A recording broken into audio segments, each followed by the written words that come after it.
You were really following what everybody was saying. You know, we were sitting there, Paul and I, both on our Blackberries or Droids, and going through Twitter and Facebook and getting the information from our viewers and county officials and different emergency management shelters, Dominion Virginia Power, and passing them on to you. It was an amazing way to use social media, as well as talking about the earthquake and looking at USGS and listening to the Caltech people and seeing how that earthquake was affecting us and what the ramifications might have been. There weren't many outside of the damage that we have reported on, which is good news. Now, the other big story, that guy right there, right? Irene, or girl for that matter, winds at 110 miles per hour. That's the new winds. Again, it's a Category 2 storm. We are expecting it to strengthen to Category 3 storm strength as we go through the day today.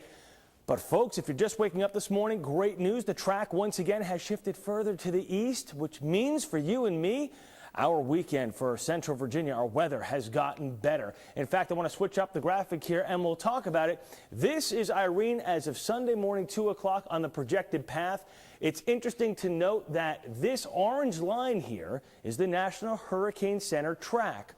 All of the model guidance, all right, 99.9% of them are even east of this track, staying further out to sea. And I expect in the next couple of days, we're going to see Hurricane Irene and the track by the National Hurricane Center slide further out to sea. Now, even on this particular track here, look at this.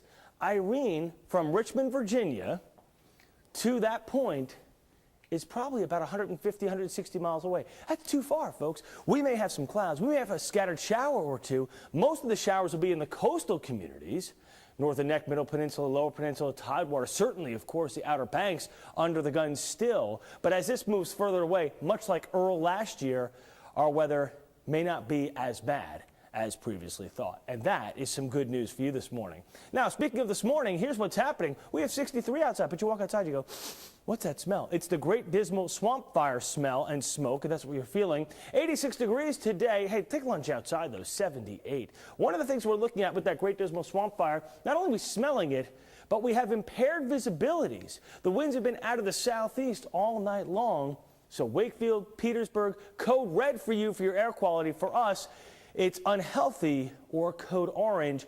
Respiratory sufferers, asthma sufferers, elderly, children, you don't want to be outside in that weather for a while. It's going to shift later today. 90 tomorrow, partly sunny, chance of late day storm. That weather system, by the way, that gives us the storms, is going to help deflect Irene out to sea. Notice the weekend, again, improving greatly. Partly sunny both days, a chance of showers, not the all-day rains we were kind of hoping for or expecting. Let's go back to you now. All right, thank you so much.